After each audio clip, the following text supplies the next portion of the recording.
চোখের পলকেই যেন 2 বছর পেরিয়ে গেল।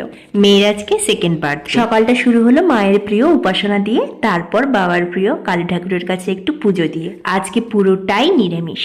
তারপরে অনেক রকম থালা সাজিয়ে মায়ের, দিদুনের, ঠাম্মু সবাই মিলে মিশে অনেক কিছু বানিয়ে খাওয়া দাওয়া।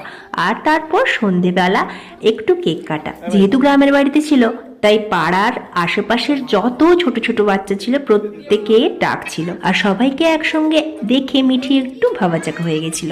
এই জন্মদিনে একটা কথা বলতে ইচ্ছে করছে, মা তুমি ভালো থেকো, সুস্থ থেকো, আর মানুষের মতো মানুষ হও। প্রত্যেকটা দিনই কিন্তু ভালো যদি সেটাকে ভালো কাজে লাগাতে পারো। প্রত্যেকটা দিনই কোনো না কোনো মহাপুরুষ জন্মেছেন, কোনো না কোনো ভালো কাজ হয়েছে, তাই কোনো দিন খারাপ হয় না।